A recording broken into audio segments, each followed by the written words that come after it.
It's 10 o'clock, and this is Fox 10 Talks. Look at that image from the middle of the night, the firefight that firefighters had on their hands this morning. We are calling it the midnight blaze because it broke out just before the midnight hour, and it was one of those situations where they had to go defensive almost immediately. We have some more images, plus the latest on what we have learned about that, all coming up. Good morning to you. I'm Ron Hoon. Syleste is going to meander over here in just a couple of minutes from the TV studio as we roll out 2 hours now of information and conversation on Fox 10 Talks. And by the way, we got a lot of people joining us today in the online chat, so let me take a look. There's Halakita with a good morning to the Fox 10 Talks family. RLS Vids, Louis Gonzalez, a lot of our regulars, and always every day it seems like we get some new people joining us as well. So welcome aboard to the friendliest chat on the internet. Let me give you kind of a preview of what's coming up here. Our poll question is a simple one indeed. Should Kristi Noem resign as the head of the Department of Homeland Security? Right now, 44% of you are saying, yes, she has really botched the job. 55%, though, are saying, no, Trump is standing by her, so I do too. And then you've got a third option. We always like to give you that third option. You can see the QR code there. It says, not yet. But if there are any more problems, it will probably be time. Now, look, as soon as we put that QR code up there, the numbers start to move around. If you want to vote, we'll see whether or not that continues to move. But you can also vote on our YouTube question. And as always, we will be checking in with this guy right there, Dave on the Dave Cam. Hello, Dave. Hello. Yes, there he is. He looks for all your comments, and we'll be checking in with him in just a minute. But let's get you the very latest. Here's that video I promised you a little while ago. Yeah, this midnight blaze in the heart of the city, right there at about I-17 and Buckeye Road. If you're familiar, you'll know that that is just a few blocks from downtown Phoenix, where the crews got there. And boy, they were dealing with the heavy smoke and the fire, and it was just within a matter of minutes they decided they had to go defensive, so they had all those ladder trucks, which is always fascinating to watch when they get that big stream of water. Still no word on the cause in this commercial industrial building, but we hope to learn more. Now, one of the things we're able to do on a streaming show like this, sometimes we just kind of fly by the seat of our pants. We now see pictures just coming in from the White House. President Trump has started speaking. This is his first cabinet meeting in the new year. So let's take that live for a minute or two here. We'll see exactly what's on his mind. Here we go. There's no more of that. So we're going to be bringing the drug prices down at numbers never seen before. It's going to have a huge impact, positive impact on healthcare. So with that, we are going to ask a couple of people to say a few words, and we're not going to go through the whole table, because the last time we had a press conference, it lasted for 3 hours, and some people said he closed his eyes. Look, it got pretty boring. In all fairness, I love these people. But there's a lot of people. It was a little bit on the boring side. But I didn't sleep. I just closed them because I wanted to get the hell out of here. Some of them, I didn't sleep, by the way. I don't sleep much, really. But, you know, it's funny. Some of them got me in a blink. You know, when you go like... And they took me at the closed segment of my cycle. And they said, he's sleeping. And besides that, Marco, between these two guys, if I was sleeping, they'd be waking me up. They'd be knocking me, come on, you got to wake up, boss. But no, we've had great meetings. Look, we're the most transparent presidency by far. And I love going around the room, but we're going to pick a few people. I think I would like to ask Steve if he could just give us a brief description of how well we're doing in the Middle East, because we have peace in the Middle East now. There's a couple of little minor flames that we put out very easily. And very importantly, we got our last hostage back, which is incredible, unfortunately. This was...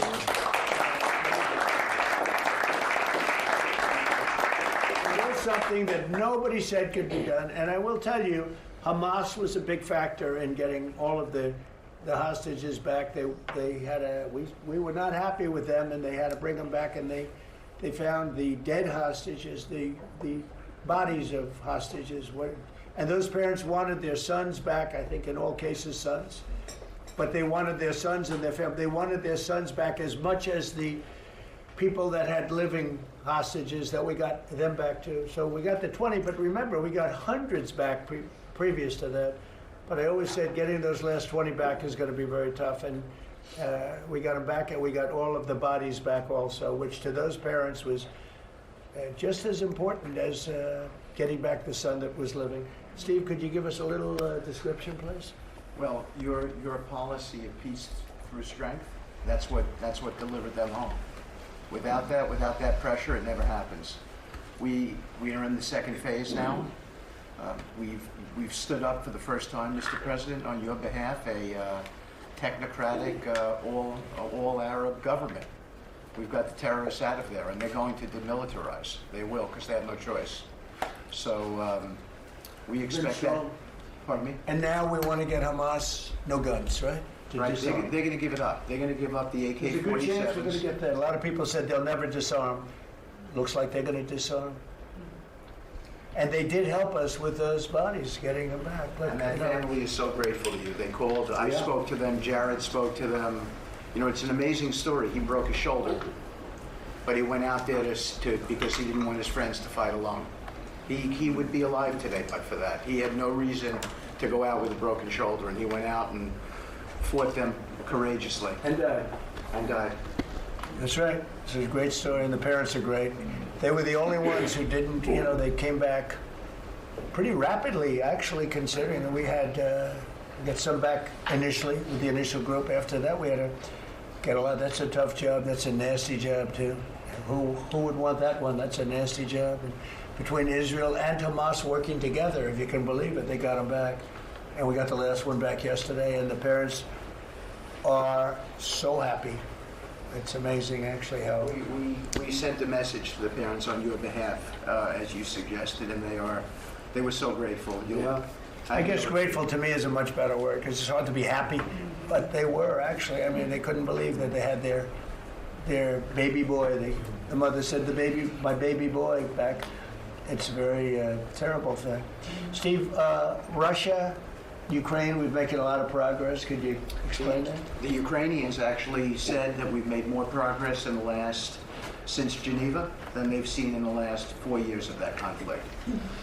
So we had 5 Russian generals last Sunday in Abu Dhabi with Jared I and Dan Driscoll, and we think we made a lot of progress. The talks will continue in about a week, but lots of good things happening between the counterparties discussing the land deal. They're talking together. We have a security protocol agreement that's largely finished, a prosperity agreement that's largely finished, and I think the people of Ukraine are now hopeful and expectant that we're going to deliver a peace deal sometime soon. Okay, really interesting stuff there this morning as that cabinet meeting gets underway. Celeste, by the way, you missed. It was the biggest laugh I've ever heard at a cabinet meeting, maybe ever. He said, last time we went about 3 hours, and frankly, it got a little boring. Well, I mean, he runs the show. He wants to wrap it up earlier. Right. Make it happen. Yeah. Okay. So anyway, we'll keep an eye on it. Any major headlines that come out, we'll be sure to get right to it. So, Celeste, let's talk just a little bit about these protests that we saw yesterday. If you missed it, here is just a little bit of what was going on with some of that action yesterday. And these were high schoolers that were...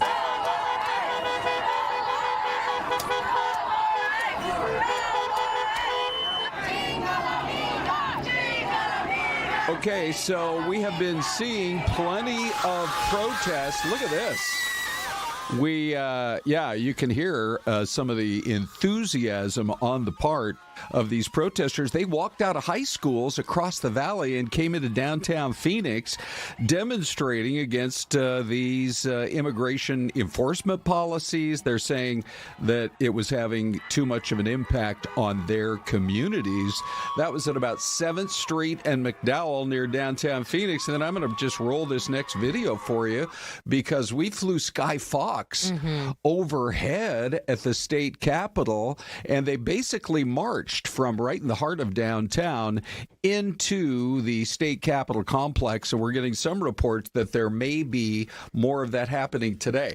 Now, from what we understand, they just went onto social media and it sort of organically grew. Yeah. And the next thing you know, you had a pretty sizable crowd there. Yeah, I think it was on Instagram. A lot of these students were talking to one another, and I'm sure Snapchat, because that is a big, form of communication for them. But it was several schools. It was some of the schools in Center City, and then some in Scottsdale. Yeah. Some up in PV. I believe I was sitting at my desk when Christine Goodfriend, she works our assignment desk and kind of plans some of the stuff. She took a phone call from a student and said, I go to Paradise Valley High School, and we're walking out right now. And so I think there were kind of some discussions in the newsroom yesterday, midday, in the early afternoon. Okay, where are we going to go? What do we do? But I think it was at my son's high school anyway, what they said on the overhead communicator, like the announcements, they said, look, we want you to stay in class. We think this is the safest and best place for you, but you have a right to protest. It's your First Amendment right. Oh, is that right? Yeah. Okay. And so I think they were hoping the students would stay. Many of them, this took place or started to take place in their lunch hour. All right. They're not going to get back over the course of a 30-minute lunch hour. They're going to miss class. Yeah, not if they're heading to the Capitol and then back. Right. That's for sure. Okay. Well, let's see. We've got a live picture, I think, coming in somewhere here from the state or from the U.S. Capitol this morning, where we are keeping a close eye on what is going on with a possible government shutdown right now. In fact, I'm going to punch that up right now. Look at that. Wow, look at that snowy Capitol. Holy smokes. Oh, my gosh. Oh, my gosh. I took my grandkids there on a little tour last year, and I was working up a sweat, and it was in February. Oh, my Anyway, if you want to go in the coldest time of year, look at this. And by the way, the flags are flapping. Old Glory is standing proud right over the Capitol. You can tell it's a snowy scene and a windy day. Well, we're hoping they're sweating bullets up in there. Like they need to pass some of this. They need to figure this whole thing out. Right now, it's not looking good. That's for sure. All right, let's go to the mystery cam. We do it every morning as we go to break. Where do you think this is? Give us your guesses. We'll be back on FTT.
Hi, everybody. Welcome back to Fox 10 Talks. It's Ron and Syleste. Hello. And it's Mystery Cam time.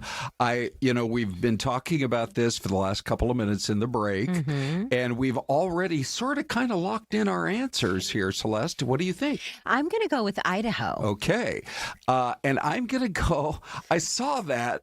And I know I have this map stuck in my brain, but I believe, because I only drove through there about a year and a half ago. Wow. When I was exploring all the different states, I'm going to say it's West Virginia. I believe it's where you get off the freeway to go into, it just looks familiar. Yes. To Charleston, the capital. Oh, okay. Which, by the way, when I went to Charleston, I signed up online for the 9 a.m. tour of the state capitol. And how did that go? Well, I'm like, I've got 2 minutes before the tour starts. I had to park a long ways away. I come running in and I'm like, where's the tour? And the lady says, you're it. Oh, my gosh. We'll take off whenever you want. Oh, my gosh. It was a one-on-one. Yeah, I know. It really was. Wow, It was that cool. is so cool. In fact, there were a couple of legislators who came by and said, who's our guest today? Just your friend, the Hooner. All right. That is so brilliant. Let's see. We have Cincinnati from Sammy G. We have Low Philosophy with Colorado. We're getting plenty of good guesses. We have an Iowa from Louis Gonzalez. Hey, Darla is on this morning, and this is what's cool with Darla. It's a team effort. Yes. Because her husband, Donovan, says Nevada, and she thinks it might be North Dakota. Yes. And, Mr. Palvaline, 1978, he says Nevada as well. Halakita thinks it could potentially be Ohio. Okay. We have all of our guesses. Syleste says Idaho. I'm going West Virginia. Yes. Let's see, ladies and gentlemen, what is the answer today, Syleste? What was your I'm saying Charleston, West Virginia, but you just tell us whatever you see. I can't even. I Syleste. can't even. Now, come here. I can't even. Can I get the first high five of the day? Come on. Woo! Come on, Dave. You're impressed. Yeah, Big D. Yeah. Oh, wait. right, And look sure. at Dave's shirt. Fox 10 Talks. Hey, man. That's the most valuable shirt in this town. It is. Yeah. Yeah. We have distributed many of them. You better, Dave, you better watch your back walking out of this building. You never know, you're going to get tackled. Somebody's going to give me that shirt. You could go online and sell it for double whatever you got it for, Dave. Which is free. Which was free. So double the price. Okay, so let's get going with our poll Q req, Syleste. It's time to do, hold on here, I'm going to punch graphics 2, Brian, I'm looking for. Poll Q req, you tell me if you see it.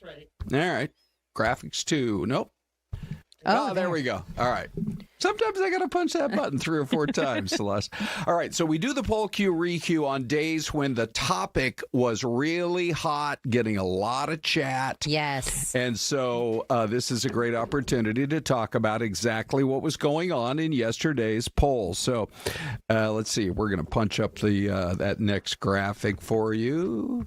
Brian, I'm going to let you do this. Yeah, I'm punching graphics 3, but it ain't coming through. Well, they're figuring out, Ron. Do you want to do this? Oh, there we go. Poll Q. Req. Okay. So this was the big topic yesterday, and it still is today. Yeah. Okay. So should police have to notify ICE if they arrest somebody they think is in the U.S. illegally? Look at the way these numbers. Now, again, we have 2 different ways you can vote, and this is mostly you, our viewers, who are joining us because we pop that QR code up when it's an active poll. Yes. Yeah. So right now you're looking at 84%, Ron, say yes, all law enforcement should cooperate 100% of the time. 15% said no, it could easily lead to racial profiling. And 1% said it already happens a lot. We don't need another law. Yeah. Okay. That's a big number. Let me see if I can punch up the YouTube version of the poll question. Brian, I'm going to let you take over. There you go. Wow. Look at this. Over 6,000 votes. In one day. And this is all because there's some talk down at the state legislature that they apparently some people feel like they have to tighten up the current law. And it's called SB 1055. Came out of committee. It's going to go to the full Senate for a vote. 63% are saying yes. They should have to. All law enforcement should cooperate 100% of the time. 29% saying no. because it could lead to racial profiling. And sometimes these polls, one goes one way and the other goes the other way. But everybody, for the most part, seems to agree on this one. This is pretty interesting because if you think about it, on YouTube, we've got viewers all over the world. So then they're voting on this as well, even though they may not even be here in Arizona. Right. We're the first one that we showed. Those are primarily people either watching on television here locally, at least around the Valley or the state of Arizona. All right, let's make the viewers happy. Here he is, everybody. Dave on the Dave Cam. You still have been looking at some of the comments, and if we got 6,000 votes, I'm sure we got hundreds of comments. Yeah, we got a ton of comments. I'm going to read a few. David Brown in Wickenburg says, if local police notify ICE about an illegal, then they don't have to conduct raids. Timothy McDowell in Wickenburg says, it's completely appropriate as long as it only applies to people that they arrest or are convicted of a crime. An illegal alien who commits and is convicted of a crime while here should be deported. My concern is that the policy could morph into reporting anyone that the police interact with, which would be, in my humble opinion, wrong and would result in those people not calling police when they need them. And finally, Uncle Scipio 3136 says ICE has proven beyond all reasonable doubt that they're incompetent and possibly criminal. The real cops shouldn't have to deal with them at all. Really interesting comments on all sides as always. Keep them up, everybody. We just do that every once in a while. When the comments overflow, we just go back and revisit them. Well, because we're off the air here. We have a 10 a.m. to noon is when we're on the air in the morning. Right. And Ron, in the evening hours, that's still circulating. Okay. Right? It never dies. Yes. It's alive. This thing is alive. Okay. It's good. Yeah. Yeah. And so let's hope we want to revisit it and it doesn't take over. Oh, that is a good question. By the way, this was interesting. Now I'm going to try to punch up one more. I'm looking now for the Fox poll, Brian. There we go. So this is so interesting, Celeste. Our audience already told us what you think. Yes. The national poll from Fox that just came out this morning says in the country it's pretty close to a 50-50 split. 50% oppose requiring local government or local law enforcement to cooperate with ICE. Almost the exact same amount, 49% favor it. So I thought that was kind of interesting. It is interesting. As well. All right. So there you go. Now we are going to unveil today's poll question in just a few minutes. But Celeste, we have got to talk about this big story coming in from the world of electric vehicles. Yes. All right. Now, Tesla, if you've ever driven around the Bay Area, you know that they have a huge factory there in California where they make their cars. Yes. They make the Model S there. That's the kind of expensive one. And they make the Model X there.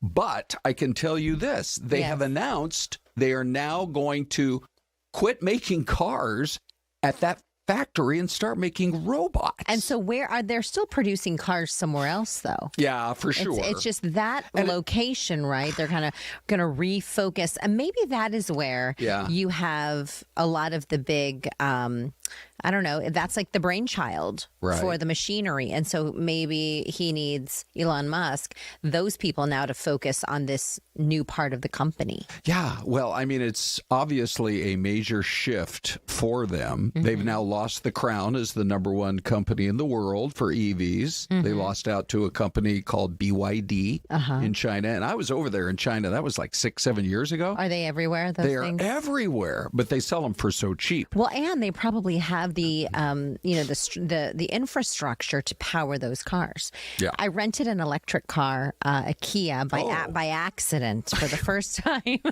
Oh, that cannot be good. Well, the thing about renting a car, I try to never rent an electric car. Yeah. Because you know how long it takes, even with all the great technology, even if you do the super speed, it's like a 45-minute to get a full charge. If you drain the battery. Okay, so what happened with you? Happened? It popped up on my phone, and it's like, hey, there's a cheaper option for you. Do you want $76 for the weekend? And I thought, wow, that's a really good price. I'm going to take it. You didn't read the fine print. So what city was this going to be in? This was in San Diego. Okay. So I make my way to the counter. The lady's like, I said, I've never rented an electric car before. Okay. And she said, don't worry, we have infrastructure here for it. There are chargers everywhere. Well, the hotel we were at didn't have one, but there was one about 2 blocks down the road at the outlet mall there in Carlsbad. Okay. And so I was there, didn't know how to charge the car, but the gentleman next to me, he's like, ma'am, do you need some help? And I was like, yes, please. Yeesh. He's like, it's a lot easier on the app. So I had to download like the EV Go app, and it charged pretty quick for the most part. I have to say, I kind of liked the electric, but we need the infrastructure here in Phoenix. Yeah, we do. And China All over probably, the and China state we probably, do. yeah, and China probably has the infrastructure Right. for something like that. And I know California does, you know. Correct. Yeah. Yeah. So that's probably why there were so many there. But I talked about one time I went up to up into the White Mountains. Yeah. And I saw on the map that they had one charger in Show Low. So I drive over to it, and it's in the back of the parking lot at the Best Western Motel.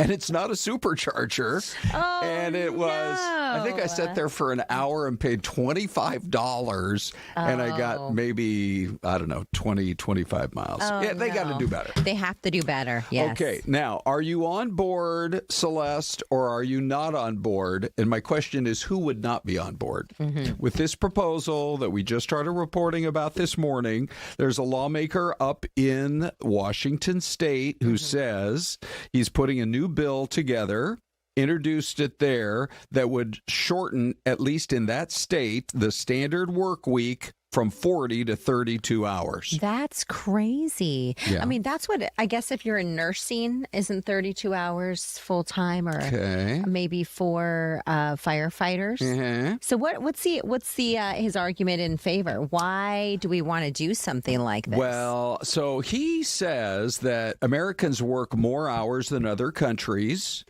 without an increase in productivity. Now, right there, I've got a bone to pick. Okay. Our productivity in this country is going up dramatically. Yes. And when I first thought about this, I thought, well, from a competitive standpoint, you know, you've got other countries there are some countries where they still have a 6-day work week. Yes. Let alone a 5-day like we do. Yes. And so, but then AI is boosting our productivity so much, you could make an argument that you could get as much done in a 32-hour work week as a 40-hour work. I totally agree. Well, and if you look at like, let's say Europe, for example, they have like the long siestas in the afternoon. Yeah. And then people come back to work to finish off, and you're probably done by 7 or whatever, and then you go to dinner. So you get a long break during that time. Sure. So are you more in favor of siesta time or a 32-hour work week? You know Celeste, I got to pin you down on this. That's actually a really good question.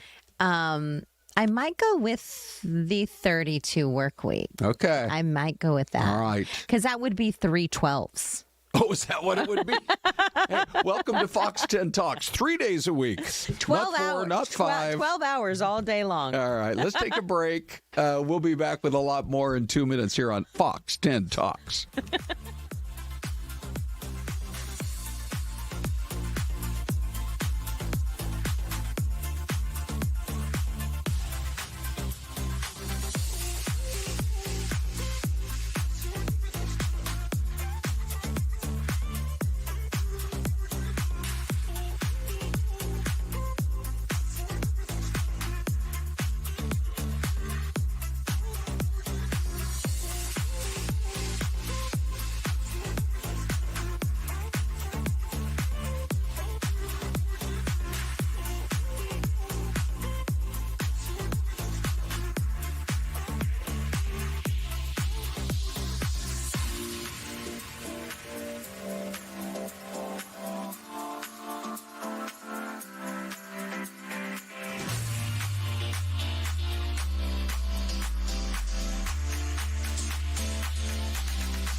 10:30, and welcome back to Ron and Syleste and Fox 10 Talks. And you know that we have been giving you guys a chance to meet some of the I don't know, Syleste. I got to call Guinness World Records to see what is the greatest number of candidates we have ever seen for one congressional district, because the numbers are huge. They're huge, but I think this could be the most special of them all, because Brandon Sowers brought his beautiful wife with him. Oh, good. You know, his better half. Absolutely. Lean in for me if you don't mind. 100%. It's a radio show, you guys. Right up to that microphone like you're being a DJ or something. Okay, so Brandon, you're running for Congress, but you also brought Elena in and introduced your wife and how you guys met. Yeah, she's my secret weapon. So we met at a Christmas party, and we had mutual friends, and they said, you should get to meet each other, but don't get married, whatever you do. Oh, don't get married. Why was that? I was damaged goods. I had a kid at that time, and, that was controversial, right? It's like, why get married to someone that has a kid already? But we love Jesus, and she wanted to be a part of that journey.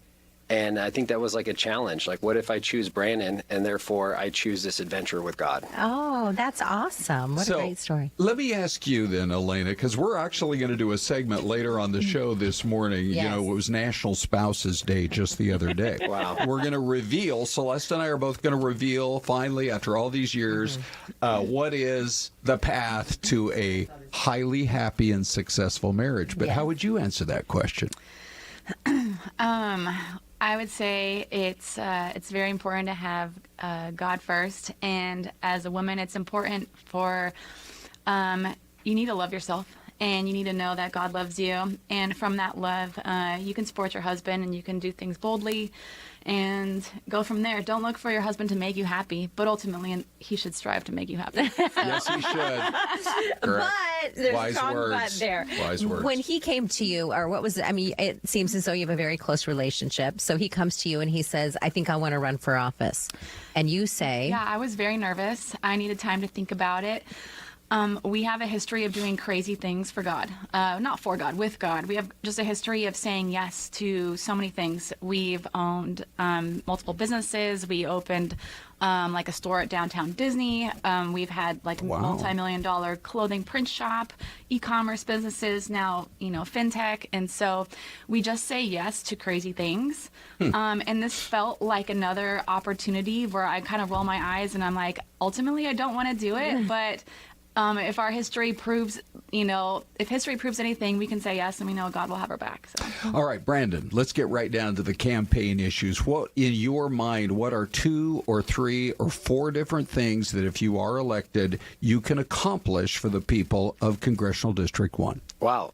Well, the number one thing is restoring the dollar and the value of the dollar. We see that completely collapse over the last 50 years, right? And especially like in the last month and a half. It's only going to get worse. Down. Okay. So I've talked to a lot of people in the, that are about gold or about Bitcoin, or it's like, how do we actually bring solutions to restoring the dollar?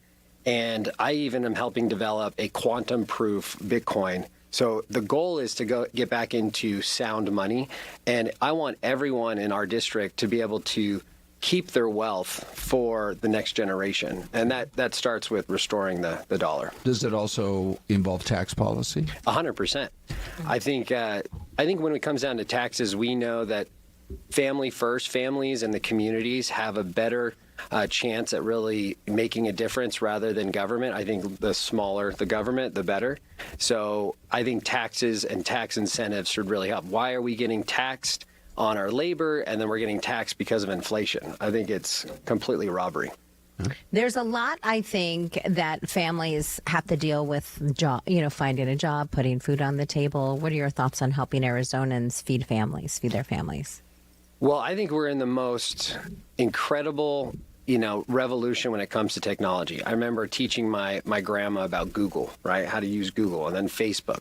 Well, now, I mean, you guys She's like, what is this? You know what's weird? I remember that too because I was using a website called Ask Jeeves. Yep. And my son is that's like, right. just use Google, Dad. Here's how it works. Well, my mom just got her iPhone for the first time, and she's watching right now, and she said, you need to come over and help me with this Yeah, thing. for sure. You know, it's getting me confusing. Yeah, Yeah, but your so- point is, My point is, there's going to be a lot of changes. You just talked about, Elon Musk changing the factory to Tesla cars to robots. That Gen 3 robot is, I think, very controversial. We're going to see robots in every single household. So, yes, that could be good from a, laundry and cooking point of view, but also from a jobs. Like, what is that going to do? So you need people that are younger, forward-thinking, and making sure that we are saying, is this policy going to affect the family from a negative perspective or a positive perspective? what would you say makes you stand? The first decision voters are going to have to make is on the GOP side. You're running as a Republican. There are, I think, close to a dozen Democrats and Republicans. What makes you stand out over some of these other Republicans when that first primary vote comes? I think we got some great candidates. To be honest with you, I have some of my own favorites that are in this race.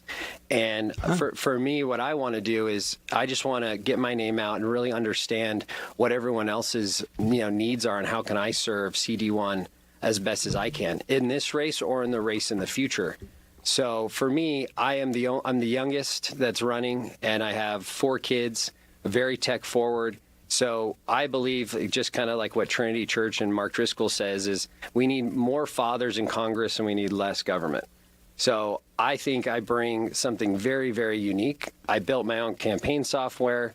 I'm building my own quantum proof Bitcoin. And so that's what I want to bring to the table is more innovation. Mm-hmm. Excellent. Okay. So you mentioned that you have, and I know we have to wrap here, Ron. Yep. This will be the last question, but you said you have some favorites in the race. So are you voting for somebody else, or are you going to vote for yourself? It all depends. I'm telling you, Wow. we could talk about that another time, but I'm looking forward. I've met a lot of these candidates, and we do have some great ones. I hope that whoever the GOP picks, it should be ones that really believe in protecting the Constitution, because frankly, that's going to be the biggest fight that we have in these next couple of years. For a second there, I thought we were going to get the first ever endorsement of another candidate from an active candidate. Almost happened. Well, you brought Elena in, so I wasn't going to put anything past you. I was Yeah, thinking- Elena, do you want to endorse somebody else? No. All right, you guys. Thanks for coming in. Nice to meet both of you. Yeah, thank you. We'll Thank you. look forward to following your campaign for Awesome, sure. thank you. Okay. Hey, there's another really interesting political development this morning, and it is in the world of politics. It's Amy Klobuchar. She obviously is kind of a household name around the country when it comes to politics, that's for sure.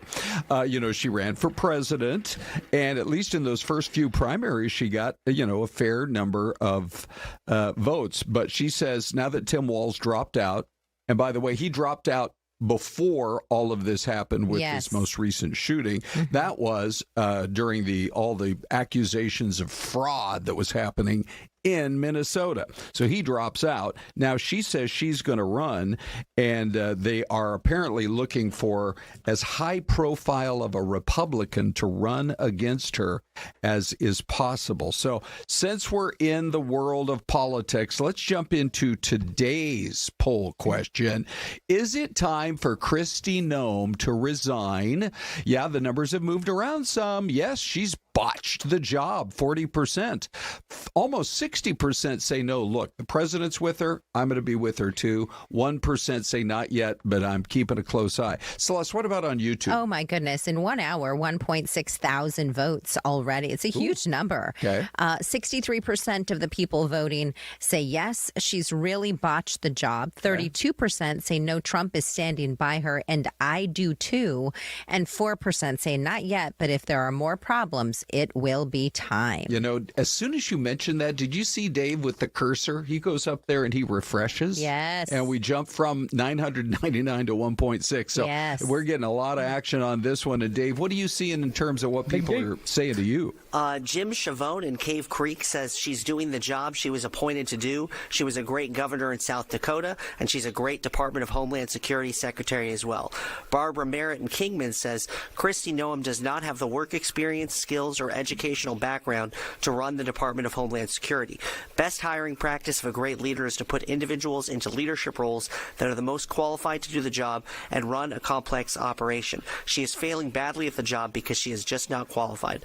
And finally, Ronnie in Buckeye says, it is time for Kristi Noem to resign. 2 American citizens are dead under her watch, and countless others have been wrongfully arrested because her administration cannot accurately determine citizenship. Tons of great comments. Keep them up, everybody. All right. So if this is your first time watching our outstanding streaming show. It's amazing. It is amazing. Because Celeste. we got BD. Sometimes we keep Dave around if there's one more topic we want to discuss before we go to the next break. Celeste, your story of the day today had everybody talking. Yes. What's going on with some of these hotels now? So if you've traveled recently, and we're talking all levels of travel, economy, high level, what a lot of travelers are finding, and this is something at the hotels, they're not happy about this. Yeah. There's a lot of companies that are getting rid of the bathroom door. Well, look at that one right there. Yeah. Yeah. And this, like this, for example, or you have those sliders like this guy right there. Okay. Instead they're using those sliding panels, frosted glass curtains, or in some cases, there's nothing at all. It's Okay. just like there's the toilet and there's the sink. Hotel operators say rising construction maintenance and energy costs are factors behind the change. Okay. But a lot of guests say, you know what, I'm not happy about this. I mean, there's one with the door. Yeah. But here's one with the frosted glass, and there's a Okay. slider there for you. And those sliders, there's like a crack in the slider. My thought is, what if you're, and I mentioned this to you, Ron, earlier. Yeah, go What ahead. if you're going on a date, or this is like the first time you've traveled with your special someone? Okay. You need a little privacy sometimes. But if You know? you're sharing a room, I don't. Ron, you've there are some things me and Gary have still not talked about. really? Okay. You know what I mean? Like there's some Yeah. level of privacy that should, a little decorum, please. Dave, what do you think? Is this going too far? Never cutting too far. the. I mean, think of the savings to us, the consumer. If you got a 300-room hotel and you don't have to buy a bathroom door, bring those rates down. I don't think they're going to bring him down, though. You don't? It's like the airline. How many of us like sitting like sardines? Yeah, that's true. I mean, they and the prices continue to rise. Sure. And I actually do love a good sardine, though. I asked Ron this. I was craving sardines yesterday. I know. You had us last all weekend. worried. You told us you were done with 3 kids, and now you're craving sardines.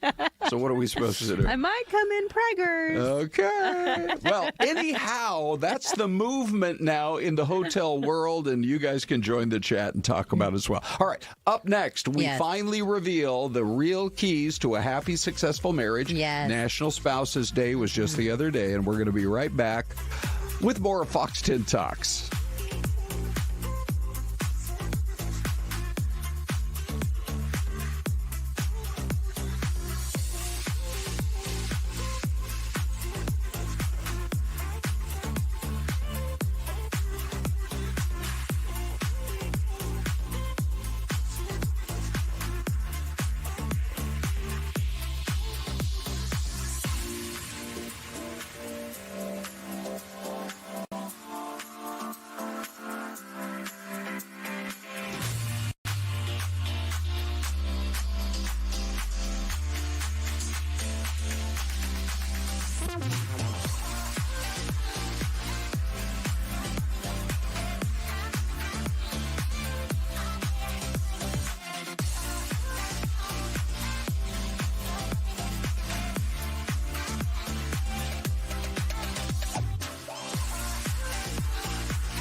All right, everybody, welcome back. We love to engage with you guys. We're interactive. That's one of the coolest things about this show, Celeste. Like, here's Sammy G saying, not okay.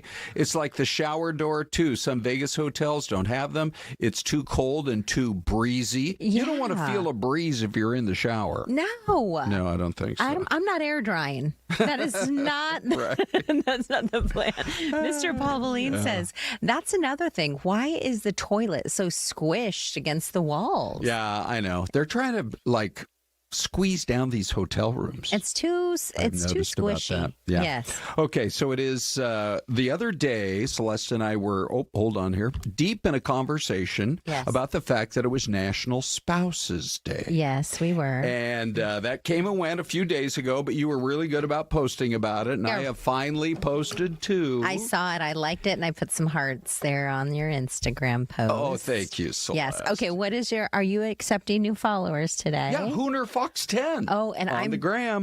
Mine is Celeste Fox 10. Yeah, as Celeste well. has like 50,000 people all across the world that follow her. So fun. Let's start with Dave. Okay. Dave, this is a chance because the audience loves you. Introduce Anna, your wife of how many years now? Oh, gosh. We got married October 19th, 2015. So we're looking at about 11 years now. Wow, you made it past the 7-year itch. What is how'd you do it? And here you are on wedding day. Oh my gosh, I love this, Dave. You in a suit. It's precious, and your wife's gorgeous. Good. And it almost looks like you're laughing about something. Dave has the best laugh in the newsroom. Oh, he does. We definitely are 100% agreed on that. But what is the secret, you guys, for you to? I'm going to share that other picture as well, Bri, if you want to go to the next graphic. Dave, that is. Dave I can and Anna. Oh one my more gosh, time. I love it. Okay. Dave, we're seeing a different side of you this morning, and I am loving it. Yeah, the soft-hearted, touchy-feely instead of, hard-nosed executive boss. Yeah. What is it, buddy?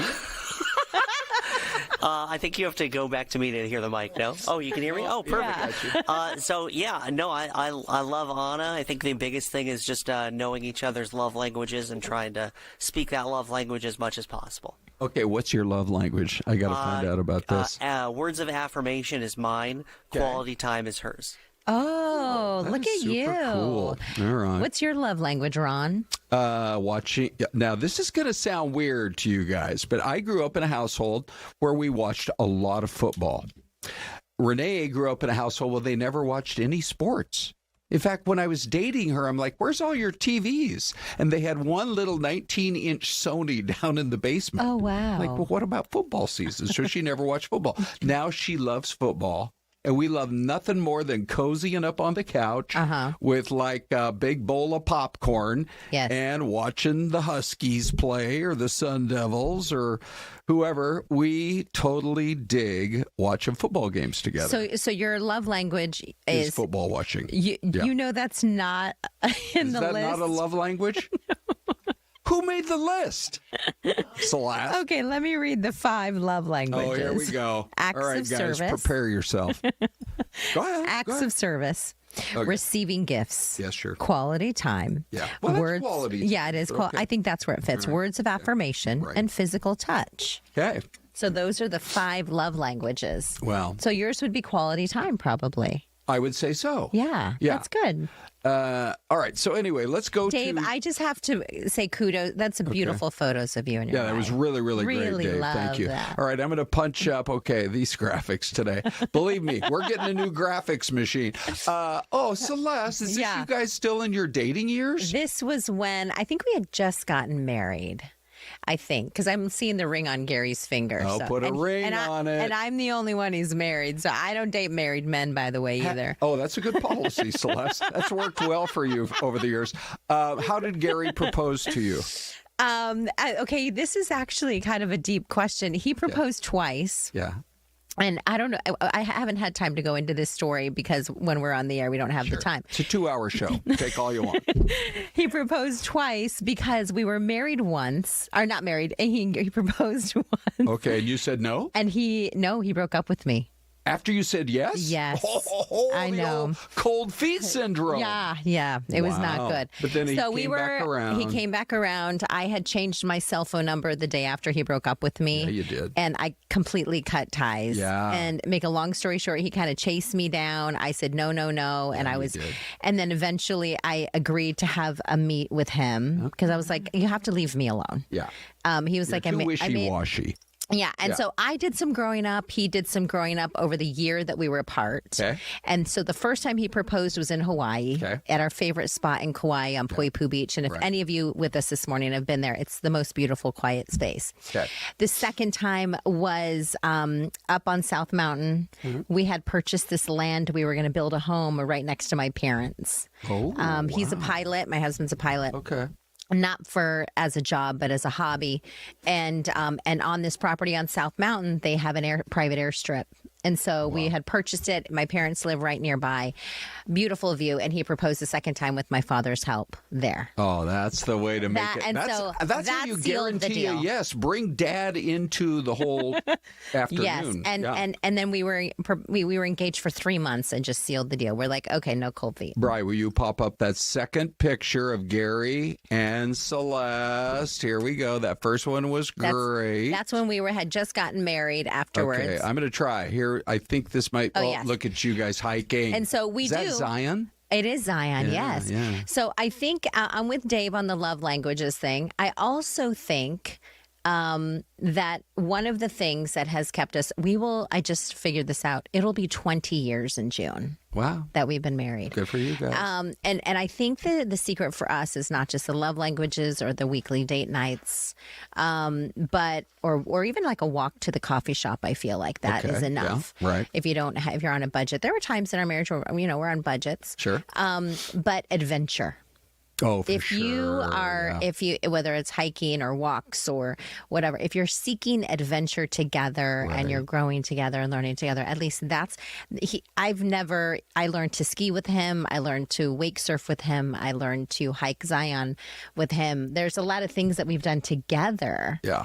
It's been amazing. All right. That is super cool. Bri, will you call up the two pictures of Renee and me now? Yeah. So I'm not sure which one's going to pop up first. Oh, Ron, I love There we are. Now, Celeste, so this beautiful. is what 46 years Yes. of marriage looks like. That is so, and it looks amazing on you both. Thank you. Yes. I just try to keep up with Renee. I mean, honestly, she is amazing in so many different ways. And, we were talking football a minute ago, Yes. but truly, I think as important as anything is, and they can just be almost insignificant, but it are acts of service. And you don't even have to call it acts of service. Like, for example, I do the grocery shopping. Yes. And that's just sort of the way we've kind of split it. We split each other's laundry. Ooh, so you do yours, she does hers. And then the other day, I'm like, I got some spare time. I'll do some of her laundry, too. Oh, my gosh. Did you fold it also? No.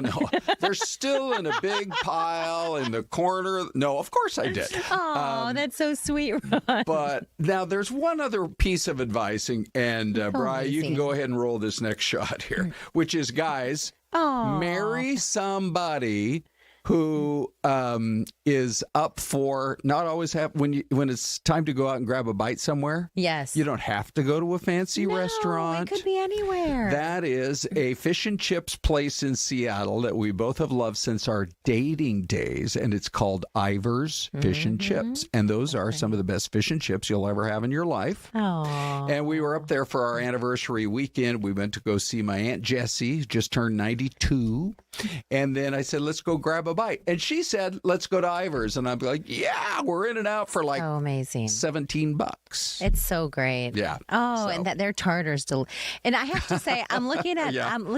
It's a tartar and thing. she is the woman for you. Obviously, 46 years. Thank you. But you're a big husky. Yes. And I just noticed her nails were purple. And I noticed in the first photo, her scarf was purple. Oh, there you go. And it's just so amazing. Yeah. And Renee she is like a jewel. Thank you, Yeah, Syleste. Ron, you're a lucky man. There you go. If you just jumped into the pod, to the streaming show here, you can scrub back about 6 minutes and you can get all the marriage advice you ever wanted and maybe some you didn't want.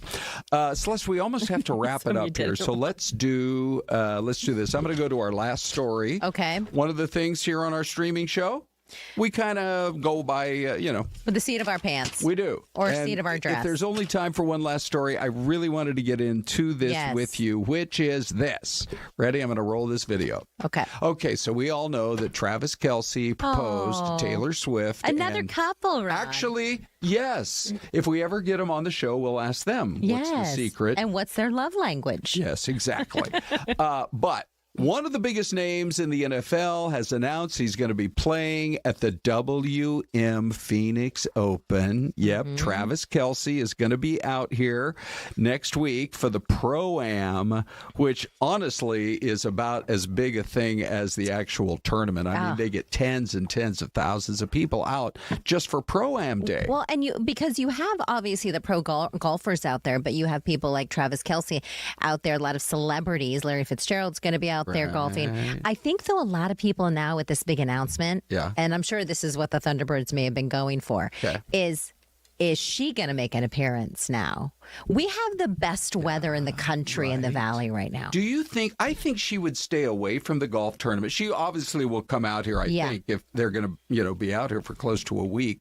But I think she would realize she would cause a frenzy if she's out there following him from hole to hole. Yeah, maybe she'll make an appearance at like the Bird's Nest, which is kind of like the party concert scene at night, or in the VIP section. Yeah. Well, it's interesting because this morning Brooke from KNIX was chatting with Anita, and they were discussing where do you think would be the most likely place for an actual celebrity sighting, and they came up with, and I'm curious to get your input on this, too. They came up with the new restaurant and hotel there at 44th Street in Camelback called the Global Ambassador. Yeah. I guess they've had some other celebrity sightings. Yeah, it could be the Global Ambassador. That's kind of a hot spot for sure. And their security is very heavy. One way in for the most part, one way out. It's very tight. Okay. And maybe they're staying in the you can lease these condos on that property. Maybe they're staying in like one of those type of places. You know, the other thing I thought of was, now I'm only half joking here, but remember when Kim and Kanye were together and they came out here for the Super Bowl? Yeah. Remember where they went after the game was over? They went to Waffle House. They went to the Waffle House. On 43rd Avenue in McDowell, I think. 43rd Ave. So maybe that'll be the place that we see him. Who knows? The Waffle House. Celeste, I can't believe that's already been an hour. Oh, my goodness. Think of all the things that we've learned. Yes, we have. Which love language is yours, everyone? Thanks for joining. Ty and Anita are next.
Yeah, Here's the thing. Analaura has a bunch of cards she wants to show.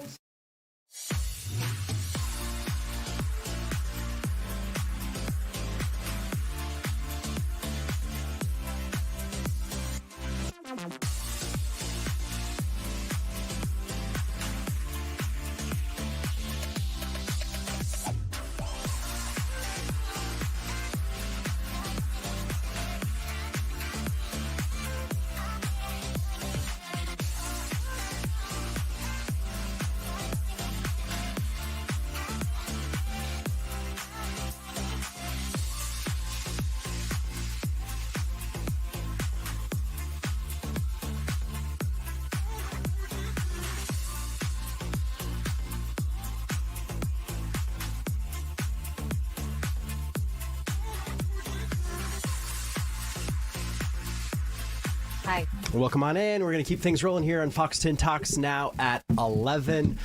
We always do. Yeah, we got another jam-packed show for you, too. We're going to talk about something that I think a lot of you at home are going to want to talk about as well. Yeah, participate. So listen to this. Is keeping financial secrets from your partner as bad as physical infidelity? So according to a new Bankrate survey released just today, 43% of U.S. adults who are married in a civil partnership or living with a romantic partner say yes. I agree. I thought that was a wild number. So guess what?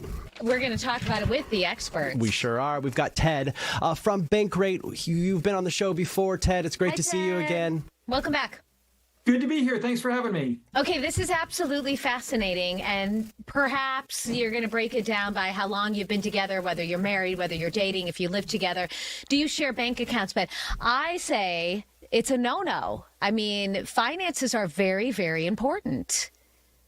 They are very important, and that goes to show why more than 4 in 10 say that financial cheating is at least as bad as physical cheating. This does really cut deep for a lot of people. Financial issues are one of the leading sources of divorce. In this survey, we're talking about people who are married or otherwise living with a romantic partner. So we're not talking about you just been on a few dates. No, these are more serious, established relationships.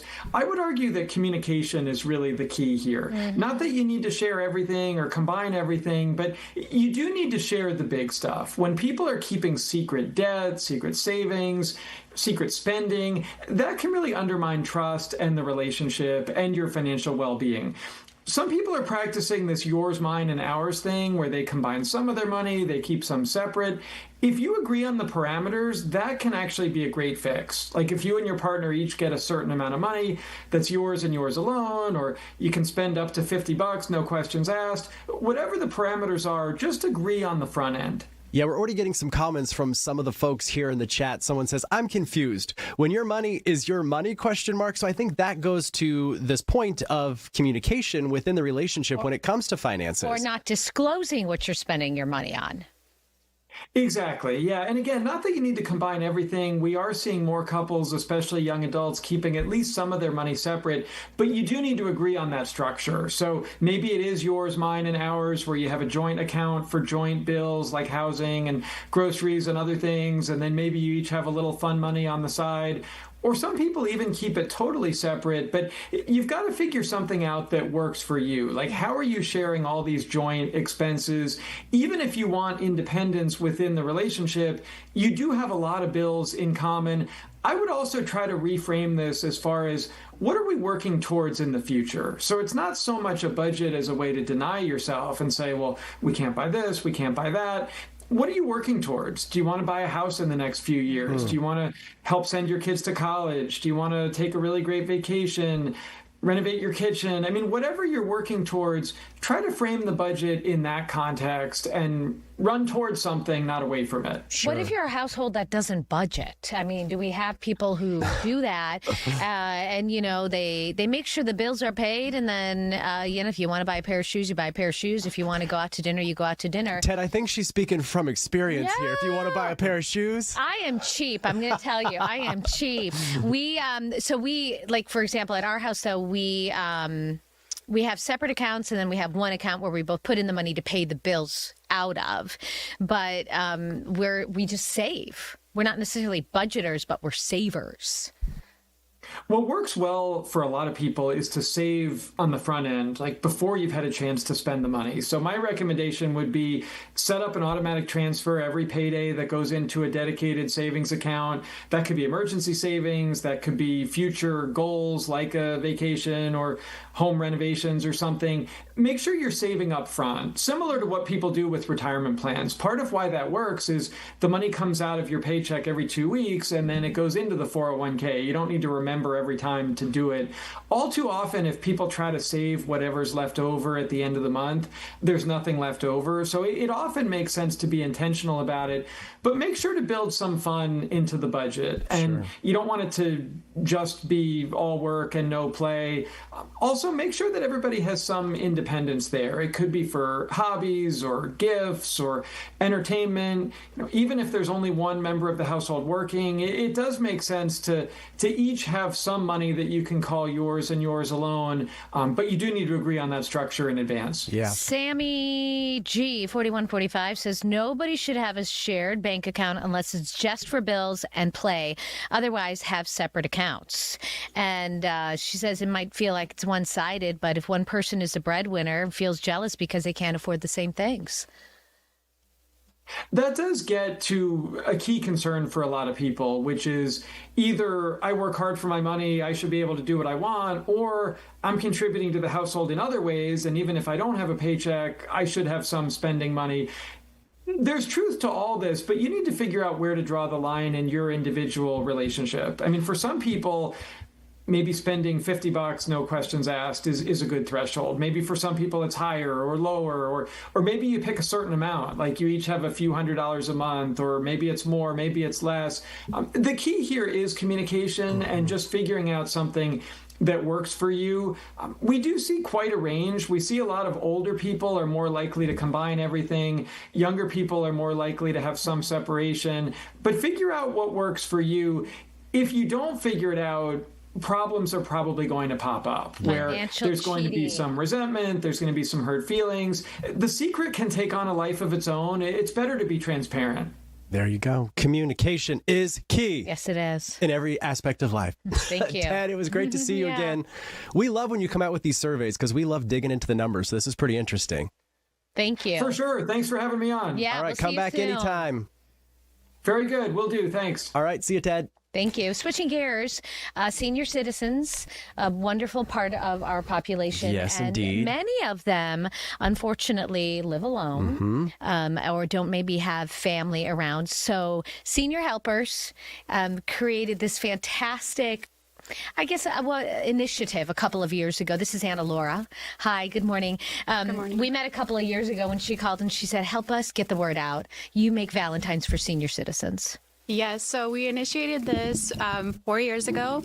So we wanted to get some cards donated from the community, and we really had a really great outcome where our first year we had 1,600 cards. Wow. So we delivered them to senior centers, to communities, to some of the families that we care for. So it's just been awesome because we've been able to have other seniors join in, and last year we got 80,000 cards. 80,000? Yes, nationwide. And this is nationwide because Senior Helpers is kind of like a, what's it called? A franchise. And so you had others reach out, and these are going all over the United States, or are they staying here in the Arizona area? So we have different senior helpers that are doing their own collecting of cards. So we've been able to expand it. But for us, we started this in Chandler, Arizona, so we are able to collect them from different people from the community if they want to drop them off at our office. Now, we're looking at some old videos from years past, and it showed you handing out some of the Valentines. What was that like to see the kids, or rather these individuals, getting these cards, these seniors getting these cards? It's been amazing. It's so rewarding to be able to just bring a smile to their face. I feel like it's just such a small thing that we can do just to brighten somebody's day, help them feel loved, help them feel appreciated. And people get so creative. The cards are just so cute. They're so one of a kind. Yeah, let's show some of these off because you brought a whole bunch. We'll put them up in front of her camera. Oh, there we go. Right there? This way. So we went last year. I met Analaura. I don't know. It was in the beginning of the video that you played. Camera one, is that right? There we go. Oh, there we go. How cute is that?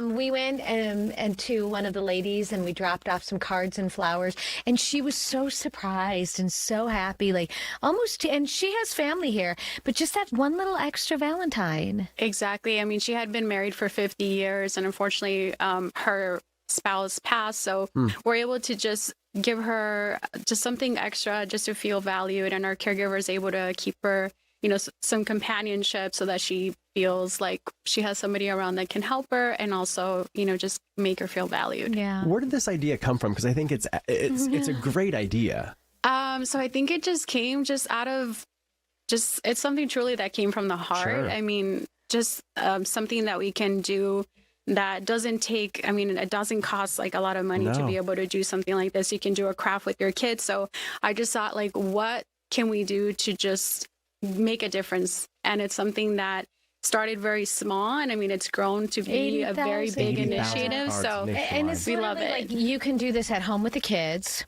stickers, crayons, paints, however you want to do it. Yes. And then when the kids, I mean, some of them are a little bit more intricate and some of them are a little... Do they write anything sometimes? Yeah, Or like... Dear Senior, right? Yeah, so we want just to address it to Dear Senior, and then you can just write a short message like this one says, just Happy Valentine's Day. Sometimes people, write actually letters, so a third grade class actually had them practice and use that as an activity for their fantastic. class. So these letters were very much personalized and just very, very appreciated. We had some of the seniors actually write thank you cards to those third graders, so it was awesome. And this is probably like a teaching lesson too for you as a parent, maybe, to be like, this is what we're doing and this is why. Giving back to the community and talking about how important seniors are in our life. Yeah, and we can make an impact, and it's one of those things that we can teach our kids very small. I mean, our kids were able to deliver the cards, and I know that they really felt like they say they're senior helpers. Yeah. So it's really cute. So we're putting the call out. We want to beat the goal of 80,000 cards. Let's get as many as we can.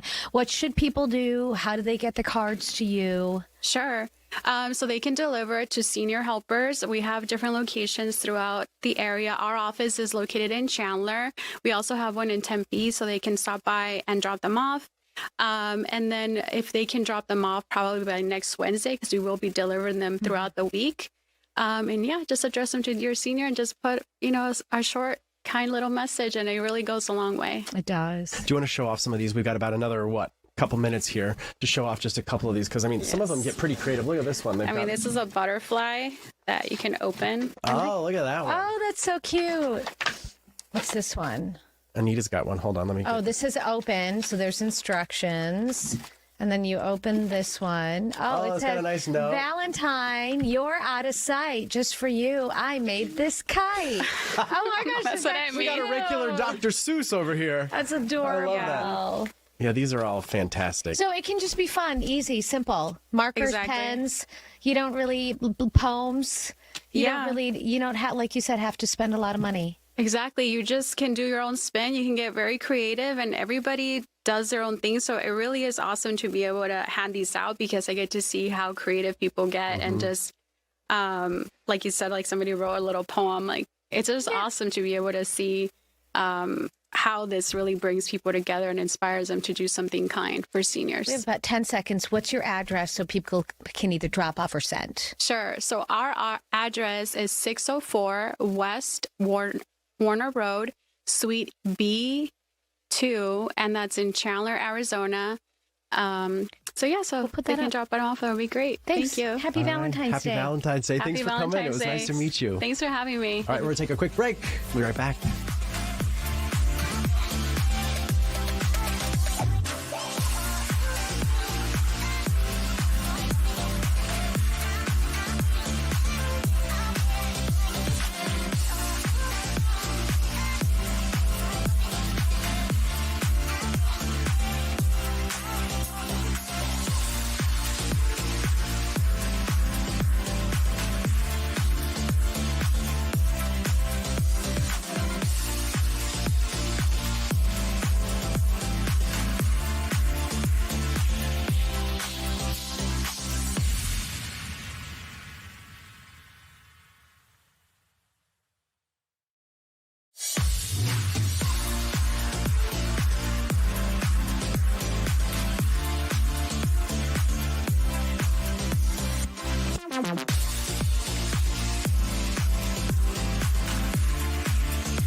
All right, welcome back. As you know, I was not here Monday. Yes, I filled in for you. Battling a little bit of a head cold. Uh-huh. So we had the Fox. Still here. I know. A little bit. I sound worse than I feel. I feel great. It's just that it's there. the last gunk remaining, is there. the gunk. I didn't want to say it, but you did. The gunk is still there. I don't, is there a different word for it? The mucus. I don't know. Oh, Ty. I'm going to go with gunk, folks. We're going to go with gunk. So we spoke with the Fox medical team earlier this week about what you should do if you have someone in your house that is getting over a cold, kind of like the sanitizing you need to do to make sure that you're not spreading it to anybody else. So here is some of their advice from earlier this week. Welcome back. 7:42, that is. It is cold and flu season. So how do you clean up and disinfect after someone in your house or your workplace has been sick? Right. Don't look at me. Ty actually gifted me this. Fox Medical Team's Dina Centofanti comes clean this morning with tips for you. Dina, these are 70% alcohol wipes that Ty gifted me so that I could use them. We wipe everything down, but it didn't really help me, Dina. I still got the crud. Yeah, but does he want? Is he saying that you got some? Yeah, are you saying I got the crud? Yeah, thank you, Dina, for saying that. Well, I mean, I feel like the workplace is pretty germy, and you got the microwave, the desks, the. I guess we're not all sharing phones like we used to, but all kinds of those high-touch surfaces. Yeah. And we learned that during COVID, where we were elbowing our way through life, trying not to touch anything. But that's really the same rule applies at home. But I will tell you guys, the first thing to do to protect yourself, and they teach the kids this at school all the time, do not put your hands anywhere near your eyes, nose, or your mouth, because that is exactly how germs, that's the chain of transmission. It goes from the surface, and then you do something up here, and that's how you get sick. Take a listen to what the doctor has to say. Treat your face like it's the cleanest skin in the world. And so you want to wash your hands before you touch your face. You don't want to touch it unless it's absolutely necessary.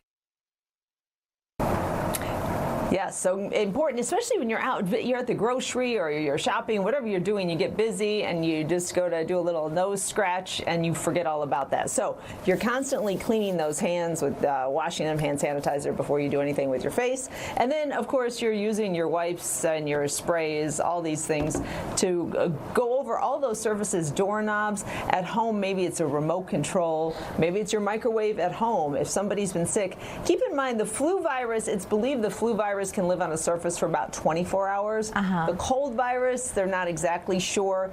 And then viruses can be airborne as well, but that's a little murky because you get into airflow, you get into how humid is the air, how dry is the air, is there a little bit of sunshine coming in? So there can be a lot of variables there. But as far as surfaces go, you want to give them the once over. And during this season, when everyone's been so sick, probably fairly often. You know, I have our son is home. He's not feeling well today, and I was like, do not come out of your bedroom. Like, do not. I will bring you food to your bedroom, do not breathe. Right. So you're saying maybe don't spray him down with Lysol. No, probably not. We'll slide that food under the door, whatever fits under the door. I know you want to take care of your kids especially, but you also are thinking, please do not get mama sick. Yes. I cannot be sick. So that's where, now some people are even, you can do a mask too if you're coming in close contact with someone to reduce some of those airborne little germs. Then I'll get PTSD with COVID. I know, My right? gosh. I know. It's such a crazy time we've lived through, huh, Dina? Nuts. Yeah, well, hopefully we learn some lessons from it and we can try to get through this rough flu season. Yeah. Sure. Thank you, Dina. It's good to see you. Thank you so much for your report. Bye, guys. Bye. Have a good Okay, already getting comments. We have one comment. This is my wipe. I already wiped down the desk. I wipe everything down as well, though. Yeah. But someone says being too clean weakens environmental resilience. Fine by me. I'd rather be clean. I wipe down like all the surfaces in my bathroom, probably with a wipe every morning. That's good. I do like the top of the toilet, the top of the countertop, the sink, the kitchen. But do you know what You just touched your face. I know I did. I have an itch. Don't do it. Okay. Sorry. No, don't touch me with that.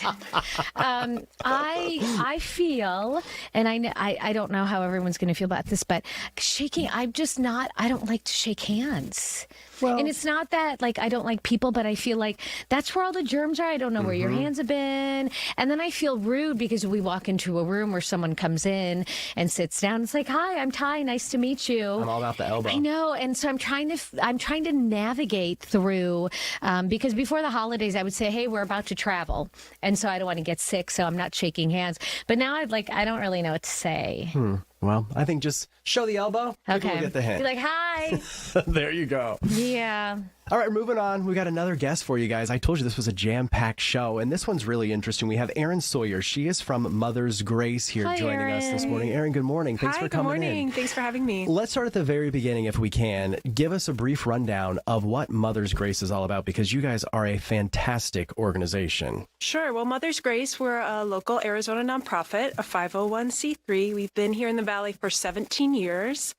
And Mother's Grace mission is really around helping local mothers and their families who are going through an acute crisis situation. What can that mean? What does that mean? So that could be anything from a sudden illness, a devastating loss or death in the family, an accident or natural disaster. So it really runs the gamut. Exactly. And Mother's Grace steps in basically immediately and provides short-term bridge in terms of financial support and assistance to these mothers in the form of, it could be help with mortgage or rent payments, utility bills, medical expenses, grief and counseling services, really to help provide, a sense of normalcy and peace for these moms that are going through a real devastating life circumstance. If I'm not mistaken, we had the founder on a couple of months ago. Michelle. And so this entire thing started out of necessity. Yes, so Michelle Moore is our founder. She started Mother's Grace 17 years ago. She herself went through a difficult chapter. She was diagnosed with an aggressive form of breast cancer while also caring for a sick child and working full time. So a lot going on. And kind of the idea behind Mother's Grace was born out of that when, she had this idea that if moms are struggling, then the whole family suffers. So if Mother's Grace can step in and try and alleviate some of that financial burden and provide support to these women, it can really allow them to focus on healing and supporting their families. And it can really be something simple, like maybe a meal or maybe a ride or, like you said, financial assistance. Exactly. Yeah, we have an amazing team of volunteers who organizes meal trains and support for these women. We have an all-female board who vets and votes on all of our recipients. We act really quickly and decisively, so we're typically able to review an application and get assistance to these mothers within 72 hours, which is amazing. Quick, And typically, our recipients are referred to us by members of the community, so whether it be a local hospital, a social worker, or community partner, we really try. We like to say we are an answer to a prayer Mom's for these prayers. moms. Yeah. 17 years. How many families have you guys been able to help? Yes, we've helped over 3,000 families since our founding, just 300 last year, and we expect to help many more in 2026. How cool. Now, you mentioned at the top, you guys are a nonprofit, which means you need help to keep doing what you're doing, and you guys have something really cool coming up. Exactly. We have our annual fundraiser coming up. It's called Grace in Motion. It's on February 26th at Scottsdale Air Park at a private hangar. It's going to be a super fun night, big celebration with music, dancing, live auction. Really fun night for a great cause. That is going to be cool. And folks can buy tickets now to go, yes, right? You can purchase tickets. You can volunteer or donate. Also become a sponsor. We have some amazing local businesses that are sponsors like Duran's and Galicia Fine Jewelers. You can find out more by going to our website, mothers-grace.org, or follow us on Instagram at Mother's Grace. Do you need some entertainers? Anita and I can maybe do like a tap dancing routine or something. We don't. No, definitely we're not don't singers, sing. no, but we can maybe come up with something. How did you get involved in this? I met Michelle a number of years ago after I moved to Arizona, and I was really moved by her story. So I just started out helping and volunteering, and they asked me to join their board a few years after that. And it's just such a wonderful organization. We've got an amazing group of women, of volunteers and board members throughout the community. And, if you can help one mom and one family, one at a time, it really can make an impact Have you ever been on the end where you're delivering that meal or delivering that check, or maybe? Yes, I've helped out. At the holidays, we will bring gifts to some of the families and go to their homes, and it's really heartwarming, really special. We also, as a board, we vote on all of the recipients. So, for example, just last week, we voted on a recipient, a mother of 4 who's going through stage 3 breast cancer, hasn't been able to work since November. We provided her with a month's rent and car payment so that she can really focus on healing from her surgeries and go to physical therapy, and then so that she can go start work again. You guys really are a lifeline. Mm-hmm. That is fantastic. What is it like for you to see your board doing so much good in the community? And that must be so rewarding for you. I mean, obviously, this is something that really, as we mentioned, is a lifeline to some of these individuals. The relief on mom's face. Yeah. When she opens that door, gets that call. Exactly. Say, hi, we're here from. Yes. I mean, a lot of the moms tend to suffer in silence, so they don't always ask for help. So that's why a lot of members of the community will apply for these moms on their behalf. And really, Mother's Grace mission, it's about helping them not just survive, but as I said, to heal and also to have a sense of calm and peace and normalcy in their lives. You need that to heal, though. Exactly. Yeah, I mean, you have to be in the right frame of mind. Okay, so maybe you can't afford the tickets or you can't make it out. There are other ways, so many ways that people can help. Volunteer, you can donate, and we have an amazing group of moms who volunteer who set up meal trains, collect gift cards, collect toys at the holidays for families. So again, you can visit our website, mothers-grace.org, and follow us on Instagram at Mother's Grace. We're looking at some, is this from previous events that you guys have put on? Yes, this is from our previous event. This is our Mother's Grace brunch that we had last year. That similarly, you guys look like a fun group. Yeah, it's a great group of women. Our board, it's made up of professional doctors and lawyers. Our former First Lady Angela Ducey's on our board. It's a really phenomenal group of women who all volunteer their time for this cause to help other moms in the community. It's really wonderful, and that's Michelle there in the orange. How fun.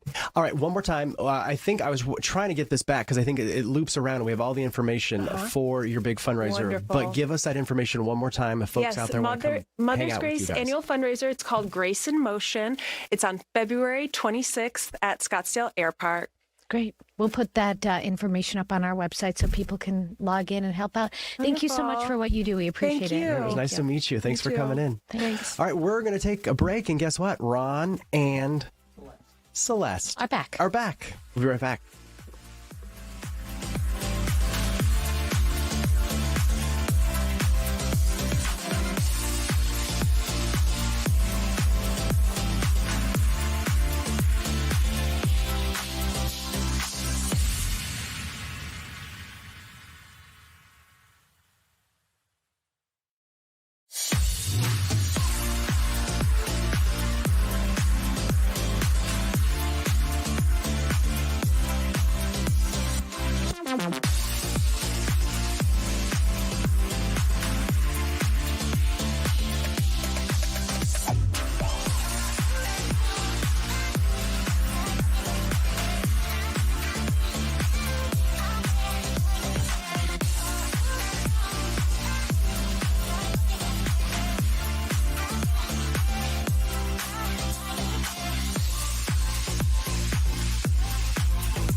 And we welcome you back to more of Fox 10 Talks. And we've got all kinds of things to discuss today. But before we do, it's one more highlight for you of America Deep Freeze 2026. Oh, my goodness. Look at those roadways. Like the little main street, it's frozen solid. You know, it's crazy. And we talk about black ice, but you can just also have compact snow on your streets. And you wouldn't look how slow this one, I don't know if it's a lady or a guy, the SUV that's heading toward us on this street. By the way, this is West Bend, Wisconsin.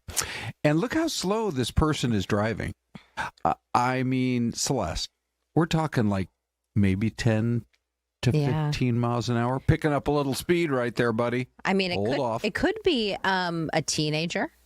Or maybe, maybe Aunt Zelda. Yeah. You know, she's 89 trying to figure her way back home. Okay, I can see it's Aunt Zelda. I don't think Aunt Zelda wants to be out in this weather. That is I for agree sure. with you. But, it's interesting. I did see, and we welcome you back.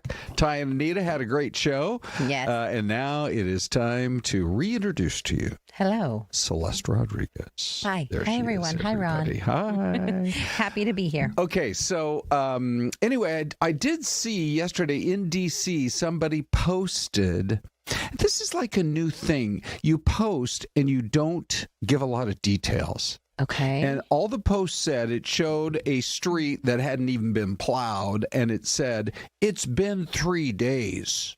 Okay. That they've been waiting for snowplows. And it was Washington, D.C. But I had to click on it. I guess they want you to click. It's like clickbait. And see the comments, and then other people figure it out. It's the Washington, D.C. area. It's a big city.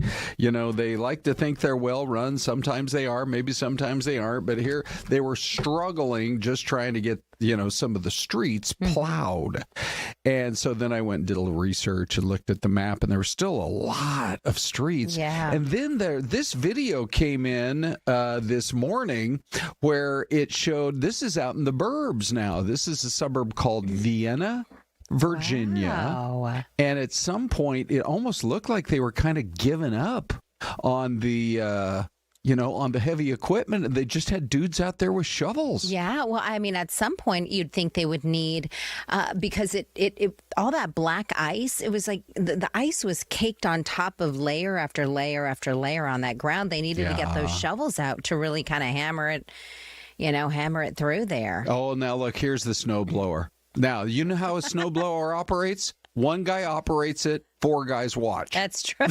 Hey, do you see that over there? Hey, there's more snow over there. Oh, man. Anyway, they had to bring in the big dump trucks just to try to get the snow out of there. So once again, we are looking at temps in the mid-70s today, and we couldn't be happier about it. Oh, it's going to be perfect weather for the WM Phoenix Open coming up next week, Ron. Yeah, for sure it is. Hey, Celeste, we should talk about this story that is now getting all kinds of talk, not just locally, but I think around the country, this lawsuit where some women have come forward and they have said, hey, somebody is using AI to put our heads, I guess, on naked bodies of other women. And they're so aggravated and so frustrated about it. They're like, we're going to fight back. Yeah. We're going to have a lawsuit. Well, because it's not them.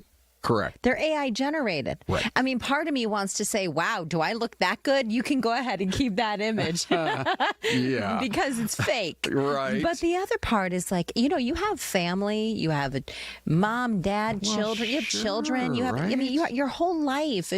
They completely used AI to really change and expose these women. Yeah. And they're the ones that are suffering. Yeah. And, just raises questions about where's AI headed here. We've been talking about the fact that Amazon was right up front about the fact that they're laying off thousands and thousands of people, primarily because of AI. They're not hiding it, And so, anyway, our Megan Spector had a chance to really dig into it. And here was the report that she put together. I mean, they looked pretty much exactly like me, but they're pictures that I've never seen before. So in outfits and, lingerie and other different clothing items that I don't have in places that I don't live. 3 young women feel blindsided and exploited after discovering AI-generated explicit photos and videos of the women's likeness circulating online. We spoke with 2 of the women on the phone. It was viral, actually, so there was hundreds of thousands of views, millions of views on videos of AI versions of me, and it got sent around, and people saw it and were sending them to me. I had a random friend that I hadn't seen in a long time who lives in another state send me an Instagram reel that had millions of views and said, "This kind of looks like you. I don't think it's you, but is this you?" The attorneys representing these 3 women say the photos were taken from the internet, and through platforms that use generative AI, these women were allegedly undressed and used as a means for profit for men selling the images online.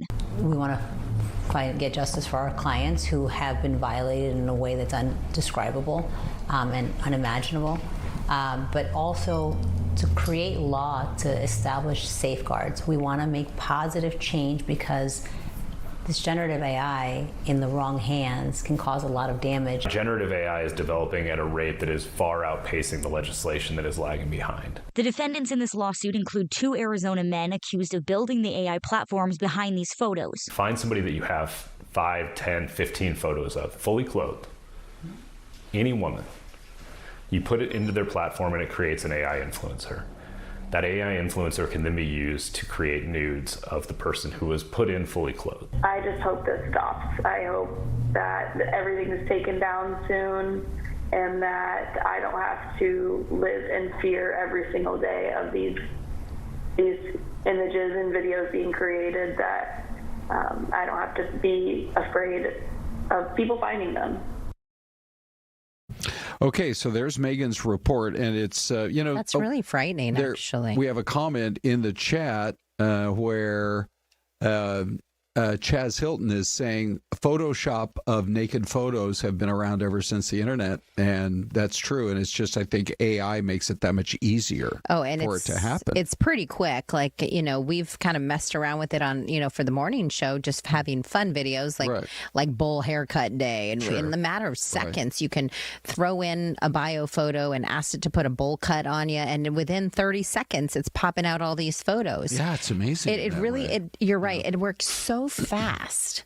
And you really do feel for these women. I mean, their lives are completely shifted, especially in their communities. Well, we'll follow that lawsuit, that's for sure. And Megan did a really good job of getting us the latest. Okay, so there was a big news conference this morning. It actually, believe it or not, it was going on at about 6 a.m. our time. Tom Homan had hit the ground there in the Twin Cities. He's like, the last guy is out of here. I'm in charge, and I'm not leaving until we get this fixed. Yeah.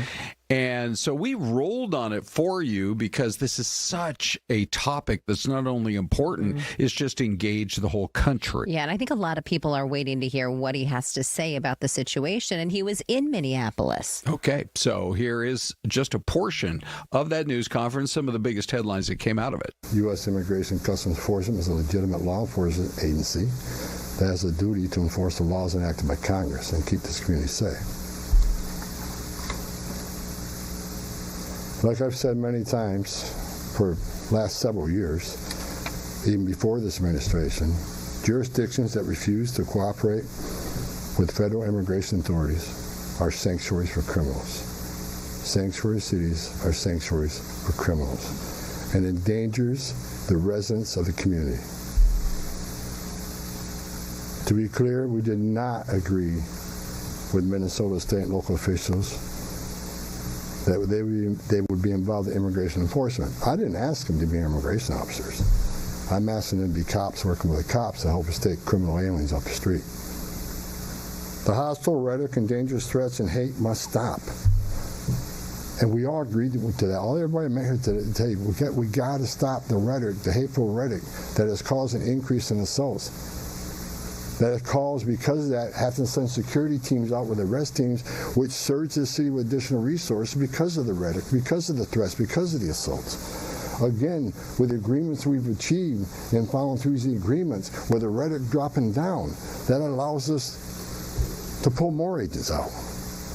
once we feel the environment safer. In my meetings with folks so far, and most important, the governor and the AG, the Mayor Fry, we didn't agree on everything. I didn't expect to agree on anything. I've heard many people want to know why we're talking to people who they don't consider friends in administration. Bottom line is you can't fix problems if you don't have discussions. I didn't come to Minnesota for photo ops or headlines. You haven't seen me. I came here to seek solutions, and that's what we're going to do. And we've come a long way, and we got some good wins for the people of Minnesota, I think, and for the administration and for the safety security of this city. ICE is enforcing laws enacted by Congress. They're a federal statute. That said, I'm not here because the federal government has carried its mission out perfectly. First thing I said to senior staff when I walked in here is what I told you earlier. I didn't come here looking for photo ops or headlines. I come here looking for solutions. I do not want to hear that everything that's been done here has been perfect. Nothing's ever perfect, and anything can be improved on. And what we've been working on is making this operation safer, more efficient, by the book. The mission is going to improve because of the changes we're making internally. No agency or organization is perfect. And President Trump and I, along with others in the administration, have recognized that certain improvements could and should be made. That's exactly what I'm doing here. We will conduct targeted enforcement operations. Targeted. What we've done for decades. And let's go right into the poll question now. You're not going to see a lot of Kristi Noem, I don't think. Pretty controversial right now. Should she resign? 39% say yes on the QR code, but 60%, Celeste, say no. The president is standing by her, and I do too. All right, let's take a look at those numbers here on YouTube. This one is on fire. In the last 2 hours, 2.8 thousand votes. That number is huge. So no, Trump is standing by her, and I do too. That's 32%. Yes, should she resign? That is at 63%. Not yet, but if there are more problems, it'll be time. 5% there. All right. Dave's got some of your feedback, but first, it's a mystery cam time. Give us your guesses. We'll be right back.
Okay, you guys, if you want to give us your guesses, we do one mystery cam at 10:15 when we're 15 minutes into the show. We do a second mystery cam when we're 15 minutes away from wrapping up. And we've been looking at this one, and we were trying to break down whether or not it was a snowy city or not. And Ron mentioned the awning on the right, right, Ron? Right. And then we looked at the building on the left. So it's kind of sunny, but they've had some snow. Mm-hmm. If you look at the church steeple, to me, and actually that could be a county courthouse too. Yeah, actually, because it's got a clock tower, I bet it is more. It looks like it's leaning a little bit to the right.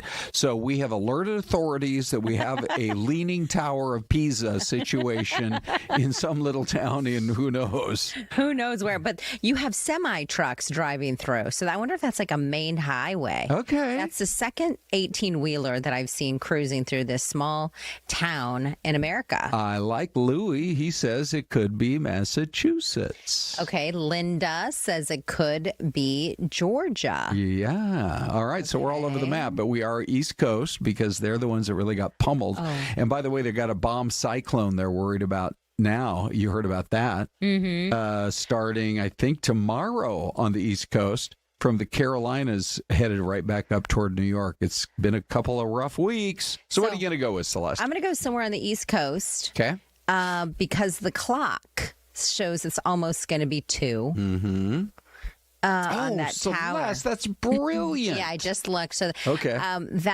That's still about 70% of the population, right? Is Eastern time. So I'm going to go somewhere up farther north, though, maybe like in Illinois. All right. I'm going to go with these Georgia guesses where Jennifer and both Outlaw Dynamo, one of my favorite names of our commentators. Oh my Be sure to say where you're watching from today, Outlaw.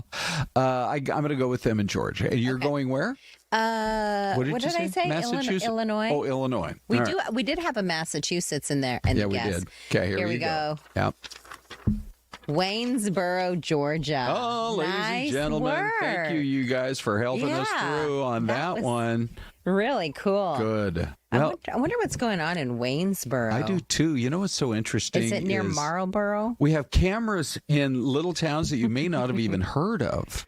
Like we just had West Bend, Wisconsin to start the show 13 minutes ago or 17 minutes ago. Oh, yeah, there's that building. I think it is. That was the building, Ron. Here, look. Oh, that's the county courthouse? Yeah, it's like a courthouse of some sort. Nice. If we want to fly there, it's about $300, 5.5 hours from Phoenix. What? You can get there for $300? Yeah. Are you kidding? We click on that, Celeste. Seriously. How can you get anywhere for $300 anymore? Yeah, 59 on Alaska, 59 one-way Everett flights up there if you want to go.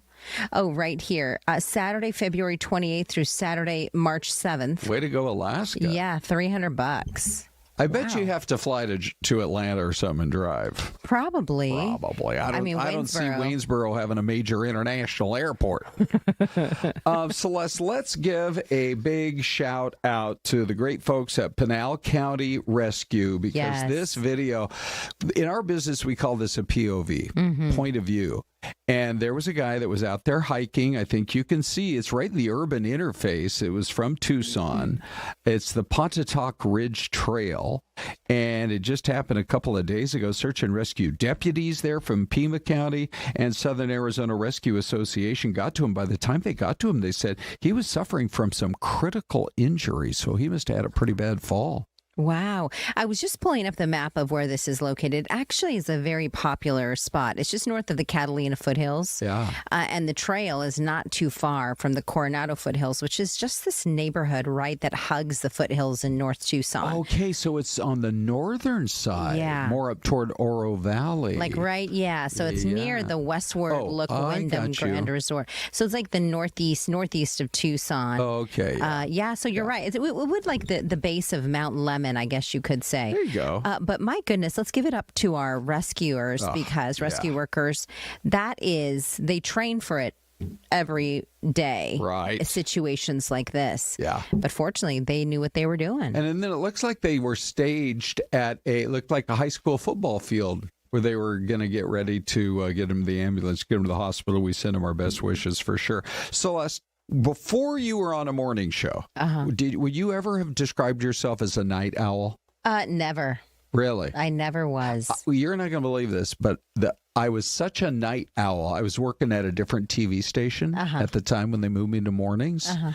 And the Friday before I was going to start my new schedule, I said, well, I better get up early and watch whatever the morning show is on Brand X. Right. That was the first time I'd watched their morning show. Oh, my gosh. Yeah. And that's when you were going over to work on their morning show. I was already there. Oh, you're already there. I'd been doing an afternoon show, and they wanted to move me to the morning show. Yeah. So I really was, because all my years as a nighttime DJ, I was You're more sleeping, of a nighttime guy. too. You know what I mean? You're sleeping. How late? Night-siders, we call them night-siders when you work. Day-siders when you work the day in news. When you're a night-sider, what hour did you go to sleep? I mean, a lot of night-siders or evening anchors, they'll go to bed, 2, 3 a.m. This is like 30-plus years ago. I'm trying to remember, but I bet you it was around 11-ish. Wow. I bet something like that. That's still pretty good. I mean, a lot of people go to, working normal schedules, go to bed at 11. Yeah, for sure. Here's why we're talking about it. Researchers came out with a new study who say that people who regularly stay up late have a higher risk of heart disease. Oh, no. They say it's because their nightly routine is not matching their circadian rhythm. And they say that you're especially if you're prone to, maybe you don't have to be into work till like 9 or something. Right. And maybe you generally do go to bed at 10:30 or 11, but one night you're going to stay up till midnight, and the next night you're going to stay up even later, kind of a thing. Yeah. They say you got to have a consistent sleep schedule, and you still have to get enough sunlight. So it's tough if you're working the graveyard shift. Yeah, if you're going into work at let's say 10 p.m. and getting out at 6 or 7 a.m. Right. That's tough. Yeah. You go home, you take a nappy poo, and then you're, Nappy poo. Good. That's good. Bringing back the old phrases from when you were raising the little kiddos. By the way, we love naps around here. Do we not, Ron? I took a 2-hour yesterday. Wow. Yeah. No wonder you're up and feisty this morning. Yeah, for sure. Okay, so anyway, that's just a word to the wise. At the same time, there was this other study. I actually don't think we have a graphic here. Do we have a graphic one called grandkids? Oh, here it is, Ron. Oh, look at this. Okay. So grandparents who look after their grandkids have better brains. They have better memory abilities, better verbal fluency. Wow. And it slows your cognitive decline because you've got to keep up with them. Yeah, you do. Yeah. And something else, I saw this on the gram, and you never know how much of it is true. But according to this study, it talked about neuropsychology. Bless you, Big D. It talked about neuroscientists had actually looked at studies of people in their 90s. Okay. And they studied grandparents in Japan. Sure. And this study found that the reason why they lived to a long life and their mental capacities were at full function and everything like that was because they were handwriting every single day. Really? As opposed to on text messages or, email. And I guess when you're working with your grandkids, you're helping them write letters or you're coloring with them. You're reading with them. You're reading with them. So maybe totally engaged. All those things that you're doing with your grandkids, they help keep you alive longer. Oh, yeah, for sure. My dad worked till he was 81 years old. Wow. And he was in the financial planning business, and he loved what he did, and I always felt like it kept him so young. I don't think if my mom hadn't said we're retiring, we're moving to Arizona, I think he would have just kept working. He loved it. Yeah, well, he loved what he did. I love that when people say, I'm not retiring, I'm just moving on to a new career type thing. You know what I just realized, Celeste? That, Ron? We blew right over the most important segment of this half hour. Which one? We showed you the poll question, but still we have not yet in this 30-minute segment heard from the man himself. Dave, do people have opinions on this Kristi Noem situation? They do. People really care about it. Mike Castley in Phoenix says she is enforcing our laws in regards to immigration, as did the Clinton, Bush, and Obama administrations. Obama used ICE also and deported over 3 million, but these same cities and states cooperated with Border Patrol and ICE. The main issue is there were 20+ million illegal immigrants that came across our borders, and previously our government did not have to deal with sanctuary cities and states that do not hand these people over to federal agencies to deport. That's the issue. And then Robert Byington, 7715, says this is a woman who shot her dog. Hard to believe she has any empathy for actual people.